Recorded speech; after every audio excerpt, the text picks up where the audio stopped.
Good morning.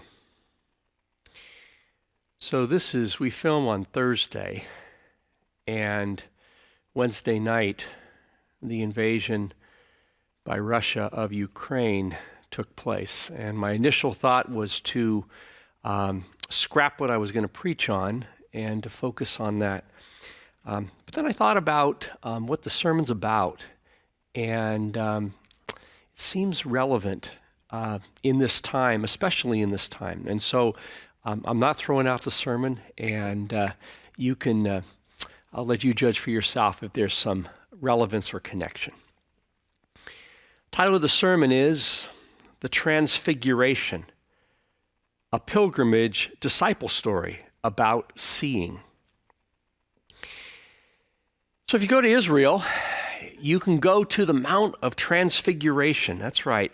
They're pretty sure it was Mount Tabor because in the story, they're kind of in the middle of Palestine, and there's not too many mountains that would be a possibility. And so Mount Tabor is the traditional site of where they believe Jesus took Peter and James and John up the mountain, and some amazing things happened.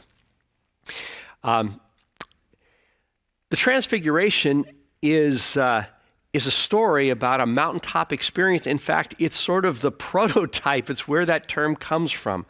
The Transfiguration literally was a mountaintop experience for the disciples. The story and the story of Moses' encounter with the burning bush, also on a mountaintop, are the two main stories that are at the root of that term or that idea, that concept of a mountaintop experience.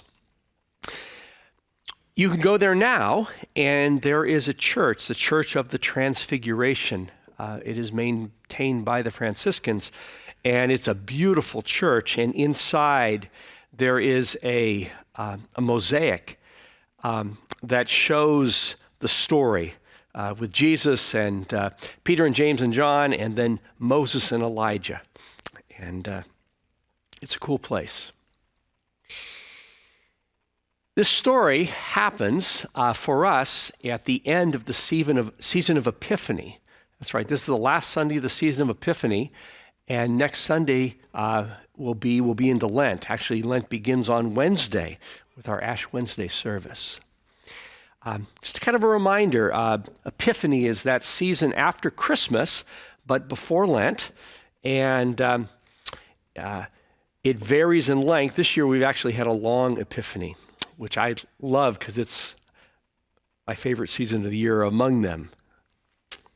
Epiphany is a sudden realization or comprehension of the essence or meaning of something.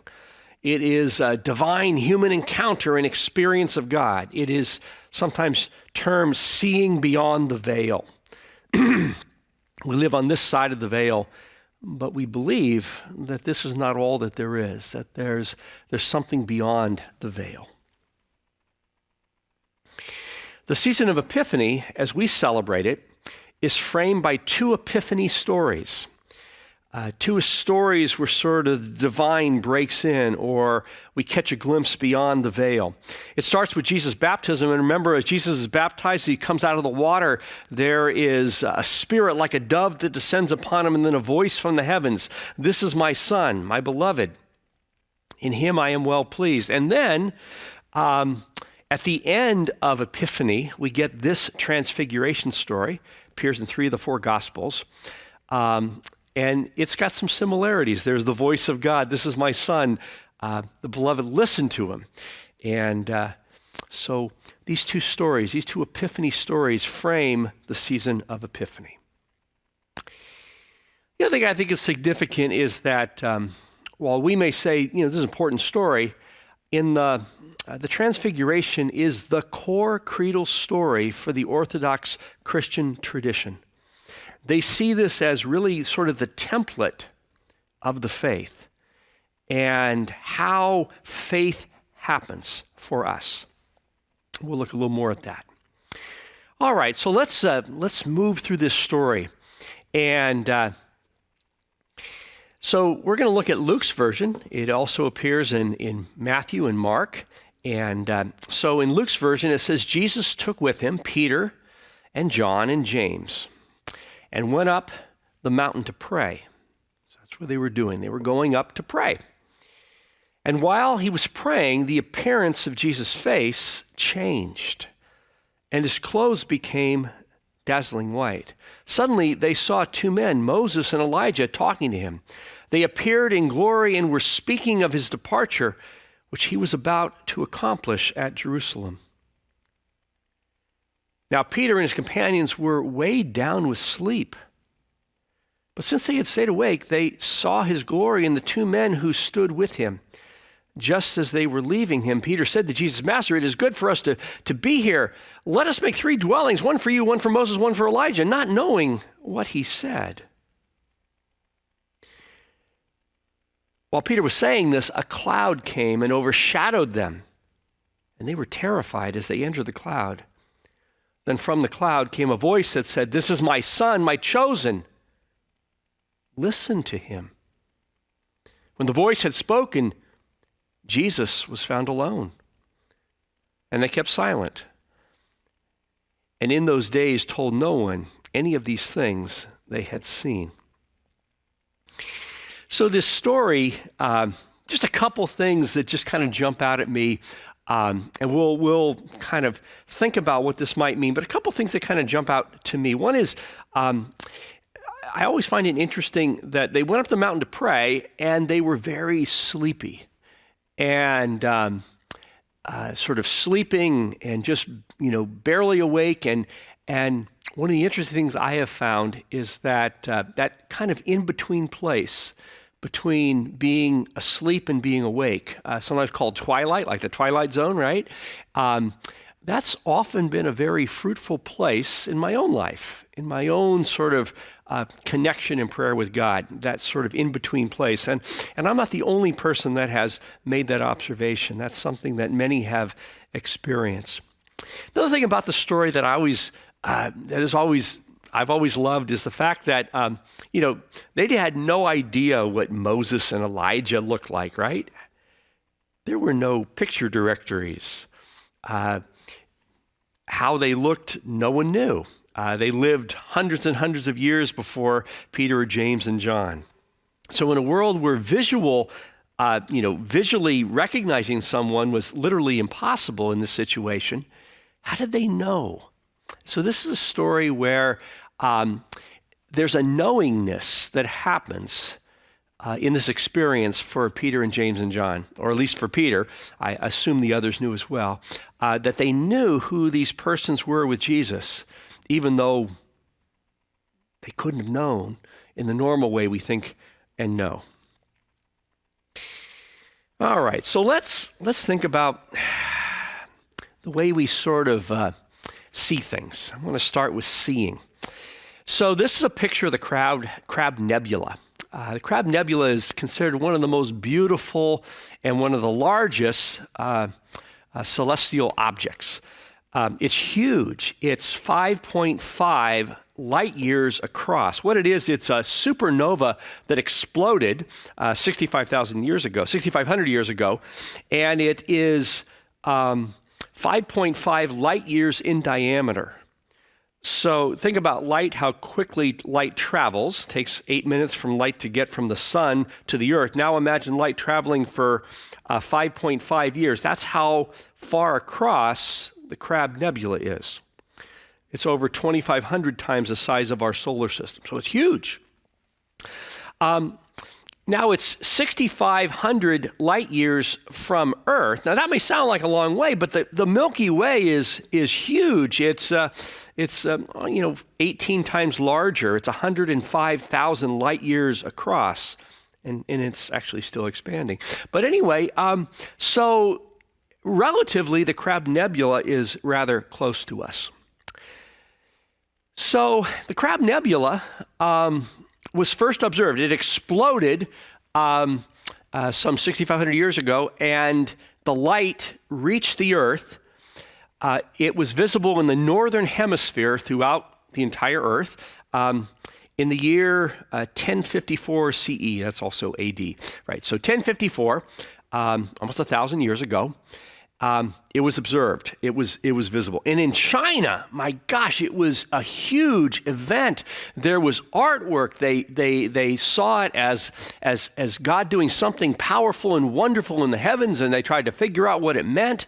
And they kind of looked at the heavens a little bit like the way the Magi in the story of Jesus looked at the heavens. Anyway, it was this big deal and celebrated, and everybody talked about it. And now, to be fair, that picture I just showed you, that's the Hubble telescope. And, it's obviously much larger and magnified.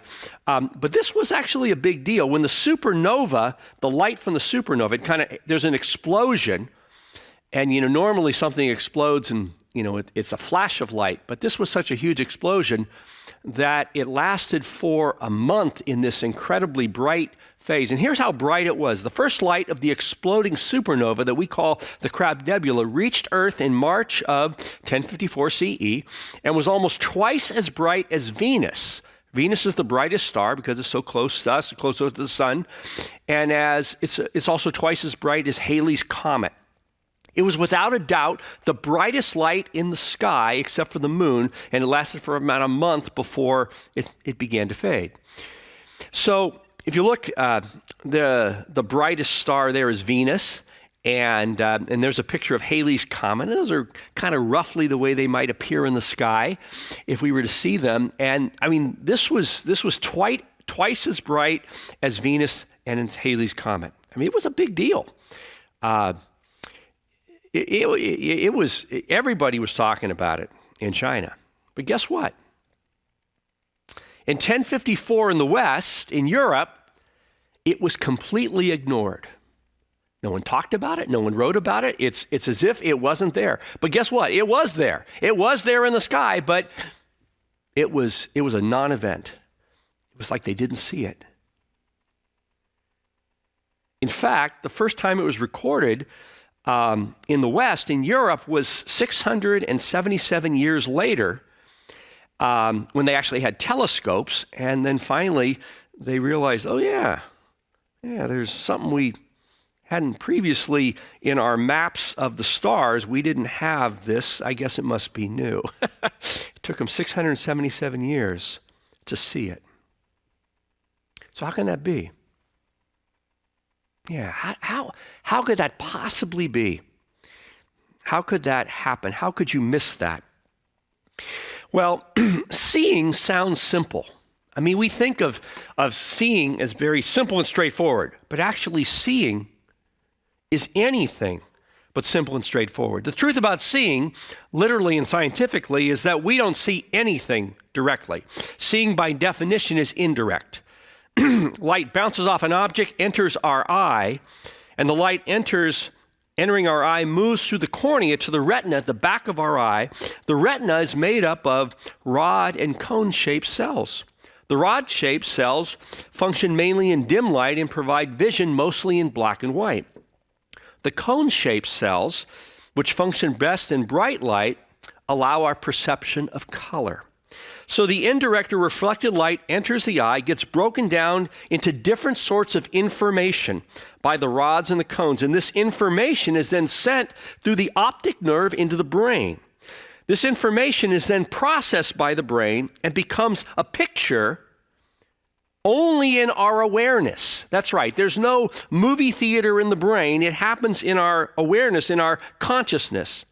And it is only in our consciousness that we form an image. That's right. The image is in our consciousness. And generally, we are only able to see what is within pre-established or pre-learned or pre-taught boundaries or expectations.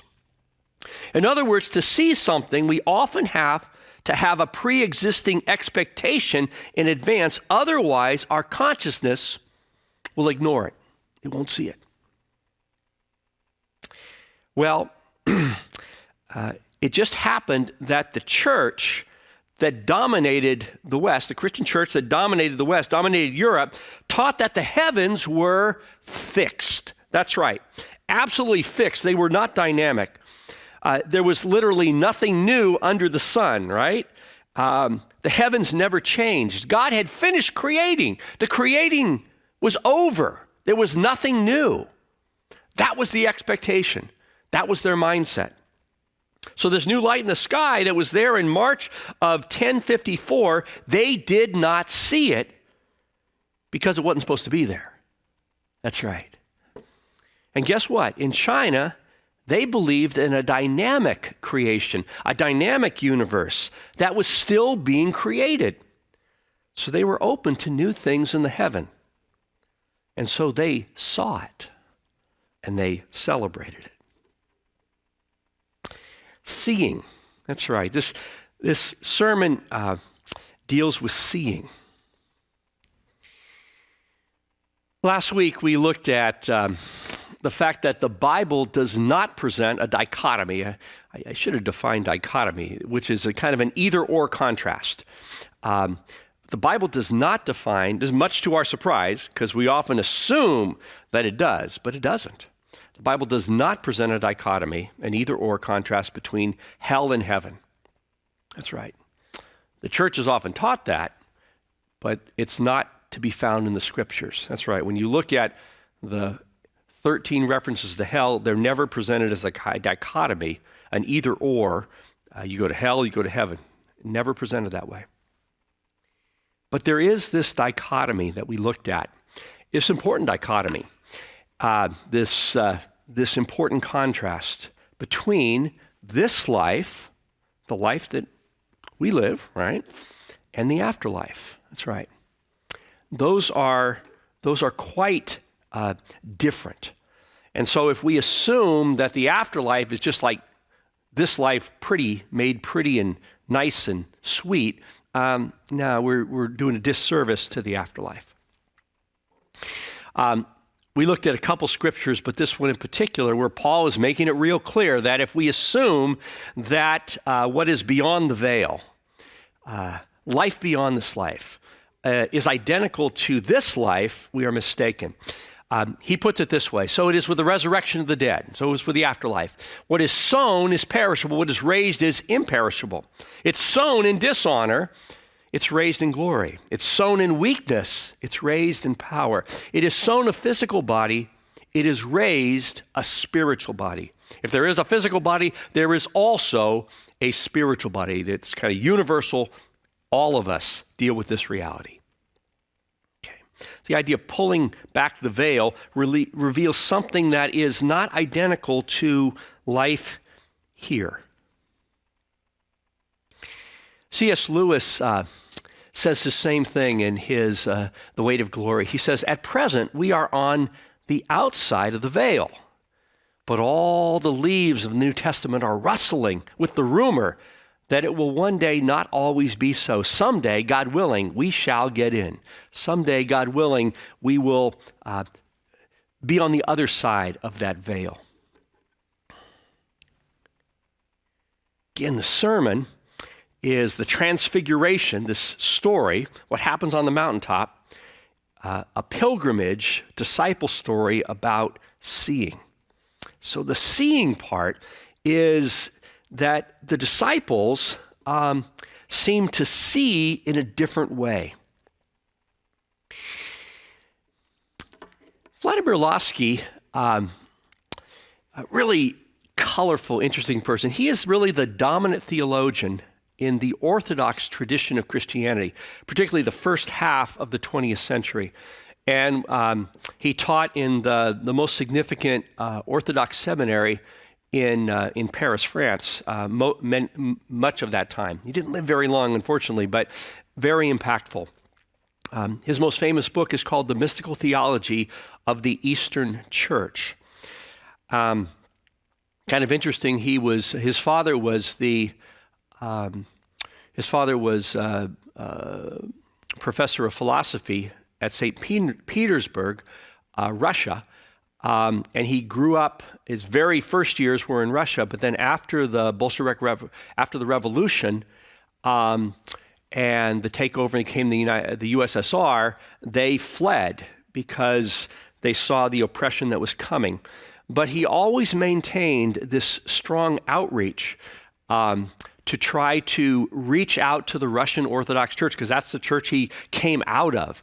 And even though the Orthodox Church is centered nationally, that's why there's a Greek Orthodox Church and an Ethiopian Orthodox Church and a Russian Orthodox Church, he believed in trying to create dialogue. In fact, throughout his life, he was extremely ecumenical, always trying to connect and understand the different traditions of the Christian faith, and always trying to take his tradition, the Orthodox tradition, and find a way to be connected. Kind of interesting, this week, I just read about that Ukraine. One of the things that is happening in Ukraine is that it was all pretty much the Russian Orthodox Church until Russia took Crimea in 2014. And at that point, there became a Ukrainian Orthodox Church. It started out very small, but over the last 7 years, about half of the people that used to be in the Russian Orthodox Church in Ukraine have shifted over to the Ukraine Orthodox Church. And because they felt that, unfortunately, the Russian Orthodox Church had gotten all wrapped up into the politics of Vladimir Putin, and they wanted to be free of that. So this is relevant today, and this is a person that was very much at the center of that. An amazing theologian.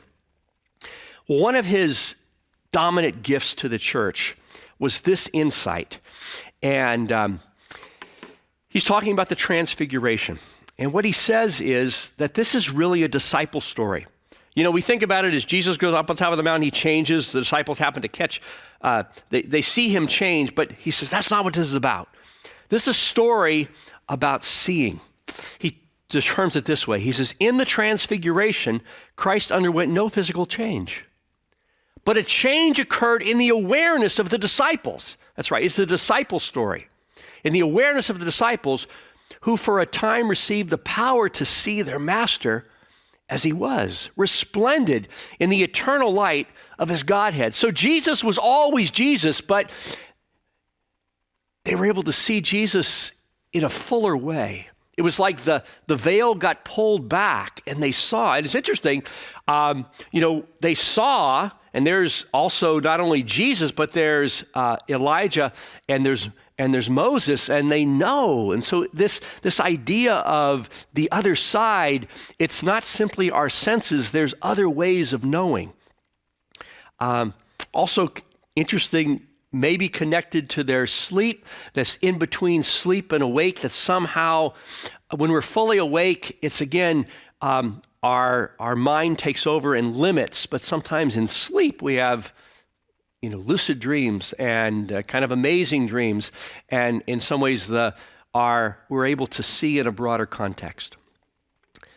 So Vladimir Lossky's contribution to Christianity, it's not just to the Orthodox Church, is this idea that our lives and our faith is really a pilgrimage to the mountaintop. That's right, a pilgrimage to the mountaintop with Jesus, and that in that journey, which is a tough journey, all right? In that journey, there can be new ways of seeing that open up. Last week I shared about one of the heroes and significant friends, even though I never met him physically in my life, Morton Kelsey. I talked about he was the person that helped me get out of about a 4-month-long existential winter of despair. And I talked about how he was a fearless pursuer of God, following the truth wherever it takes him. And that he really believed in the concept of seeing that Vladimir Lossky talked about. And that we see through lots of different ways, and that different experiences in life, paying close attention to them, is often how we catch a glimpse, how we come to realize this larger picture of who we are and who Christ is, and this relationship, this abiding in Christ and what that can mean.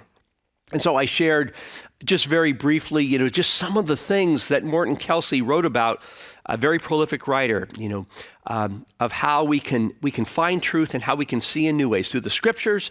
We looked at a couple stories last week that a couple of you acknowledged they're kind of mind-boggling stories that sort of blow your mind. Many of us would say, I never seen that before. How worship can have a broader way of understanding, and that even charismatic expression and the Spirit moving in different ways is really different ways of seeing.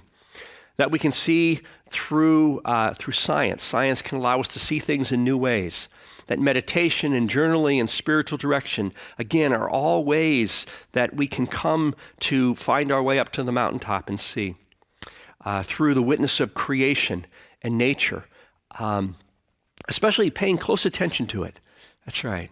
And then we looked at things like, or talked about things like near-death experiences, out-of-body experiences, lucid dreams, premonition, deja vu. All are ways that Christians have broken open into new ways of seeing.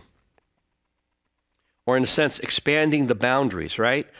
If we have a very limited understanding of the nature of God, it often takes something to break us out of that. Again, I remind you, the sermon is the Transfiguration, a pilgrimage, disciple story. That's right. It's really about what happens to the disciples about seeing.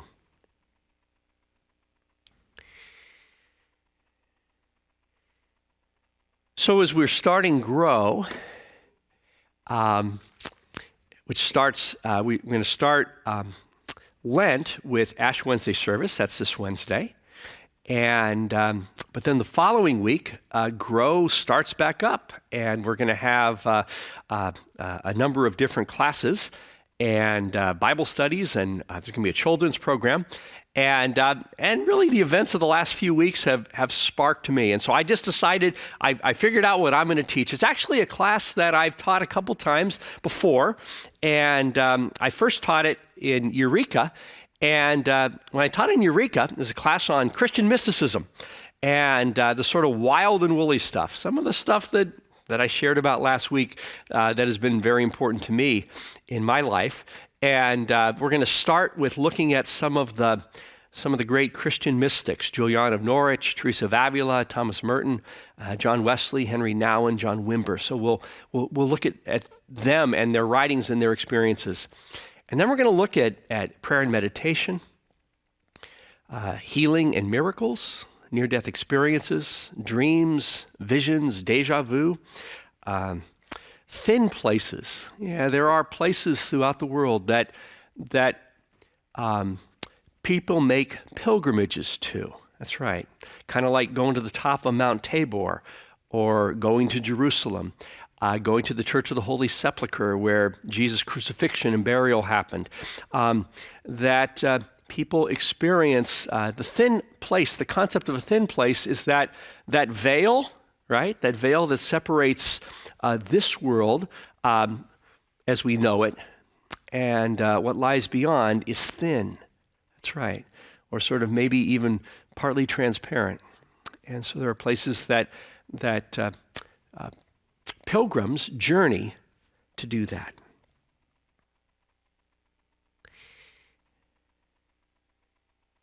So this morning's sermon is the Transfiguration, a pilgrimage, disciple story about seeing.